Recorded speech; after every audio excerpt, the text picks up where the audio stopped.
The Sokoto Caliphate wasn't just an empire, it was a revolution. Discover how a religious revival transformed into a political dynasty. This is about an empire that shook West Africa to its core. Born in the fiery crucible of the 19th century, this Islamic powerhouse rose from the desert sands to dominate West Africa. But how did they do it? Let's deep dive into a tale of faith, war, and the creation of a legacy that still resonates today.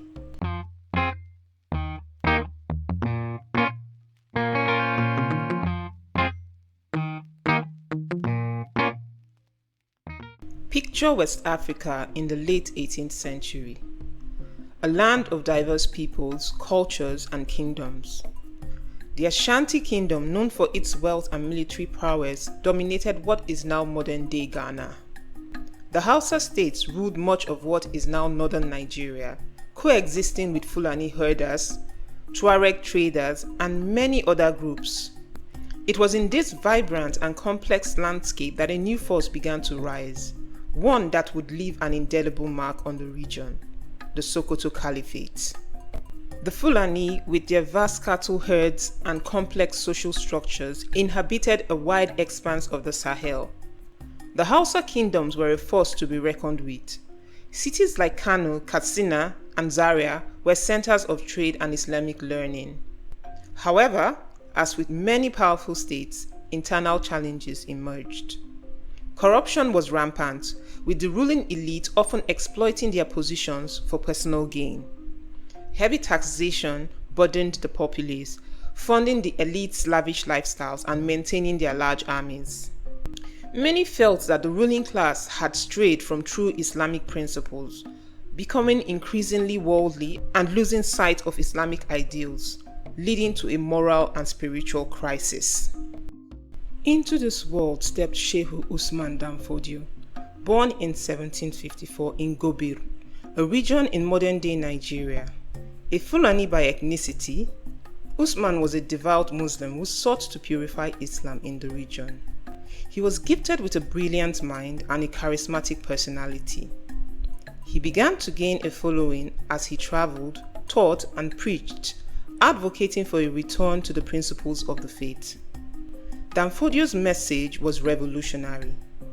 He called for a return to pure Islamic practices, criticized the mixing of Islam with traditional beliefs, and spoke out against corruption. As his influence and popularity increased in the late 18th and early 19th centuries, tension escalated between him and the Hausa authorities, particularly the rulers of Gobir. This conflict was rooted in both religious and ethnic dynamics, as well as socio-political grievances. His teachings resonated with many, especially among the Fulani, who often faced discrimination and marginalization under the Hausa-dominated political structure. As his following grew, the Hausa authorities began to perceive him as a significant threat to their power. Initially, Usman dan Fodio had some support from the Hausa leadership, but as he gained more followers and began to advocate for the arming of his community for self-defense, the rulers of Gobir became increasingly hostile.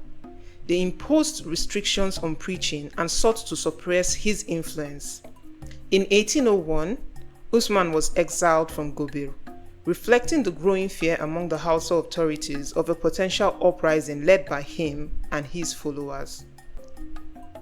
Amidst this backdrop, many marginalized Fulani rallied to Usman dan Fodio's cause, seeing him as both a religious leader and a champion of their rights. Their grievances against the Hausa rulers, particularly over taxation and land access, fueled their support for Usman. In 1804, the powder keg exploded. What began as a clash between Dan Fodio's followers and local authorities in Gobir quickly spread. Dan Fodio declared a jihad, or holy war, against the Hausa kingdoms. But this wasn't just a religious conflict. It was a social and political revolution. It was also an ethnic struggle, as the Fulani sought to assert their identity and rights against the Hausa authorities. The early years of the jihad saw rapid success for Dan Fodio's forces. They were motivated, well organized, and had the support of many common people. One by one, Hausa cities fell. By 1808, the Caliphate had successfully conquered much of Hausa land, marking the beginning of its rapid expansion. This conflict resulted in the establishment of the Sokoto Caliphate and the eventual overthrow of the Hausa rulers, leading to a reshape of the political landscape of the region, the dominance of Fulani leadership, and the establishment of a new socio-political order under Islamic law. As the dust settled, Fodio and his followers faced a new challenge, governing their newly won territory. They set up a system based on Islamic law or Sharia. New leaders, often Fulani, were appointed to govern the conquered areas. But it wasn't just about politics.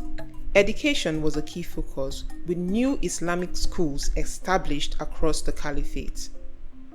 The Caliphate invested heavily in establishing schools, also called madrasas, where people could learn about Islamic teachings, law, and culture.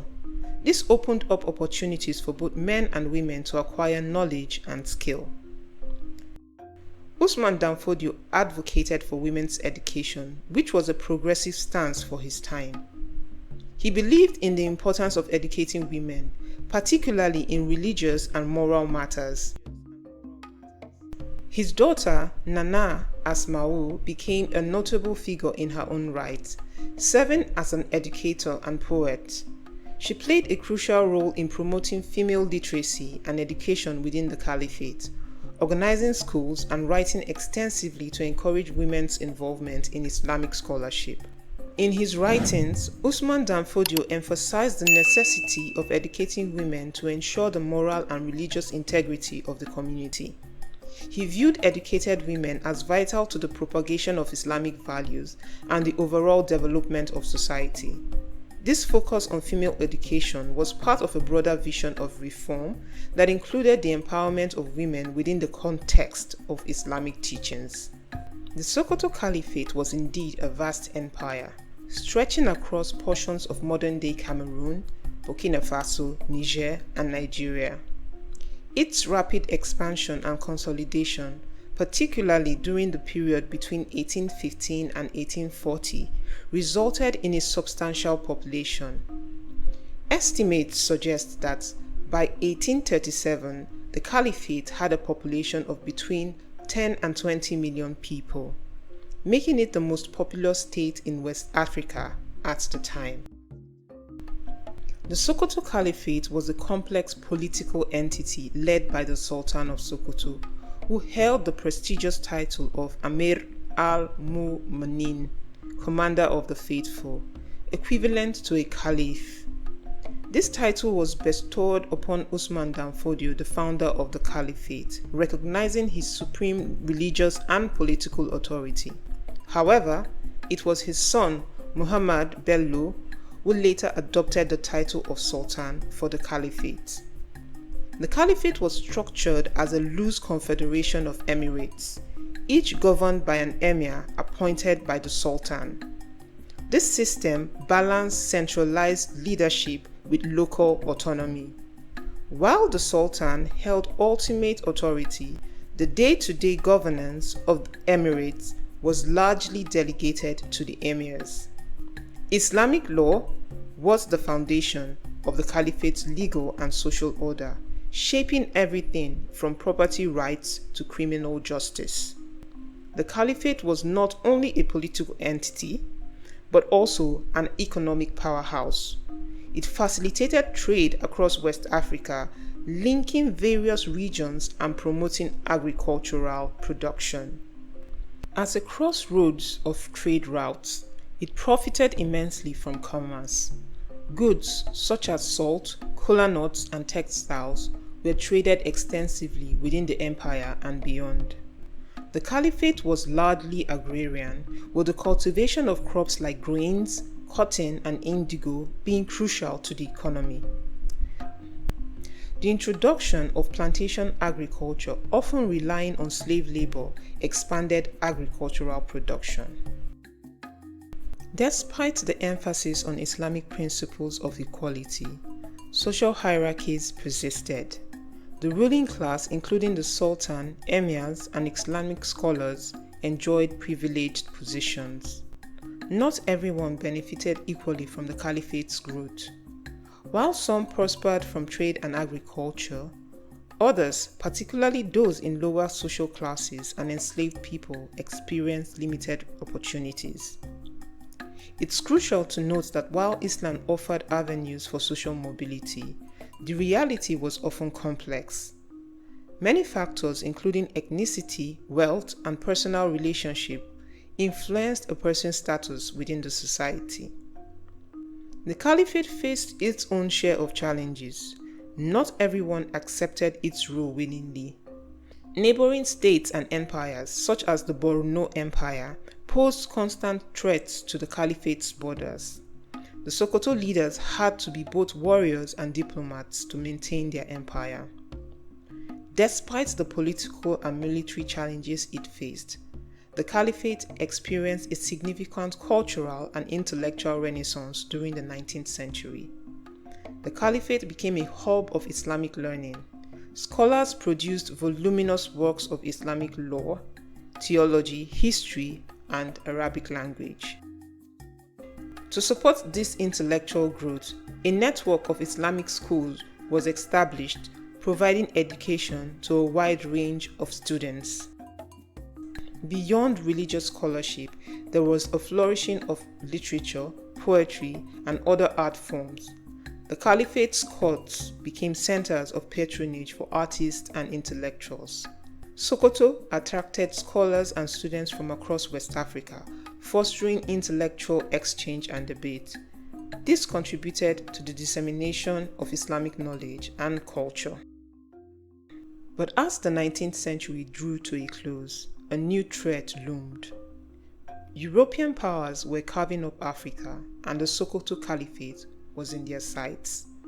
The British, in particular, had their eyes on this wealthy and influential state. Despite fierce resistance, in 1903, Sokoto fell, and the last caliph, Muhammadu Attahiru I, was killed in battle. It was the end of an era, but not the end of the story. Today, the Sokoto Caliphate lives on in memory and influence. The Sultan of Sokoto continues to hold significant spiritual authority among Nigerian Muslims. One aspect of such authority is that the Sultan traditionally announces the sighting of the moon in Nigeria. This declaration marks the beginning of the Islamic lunar months, most notably Ramadan and Shawwal.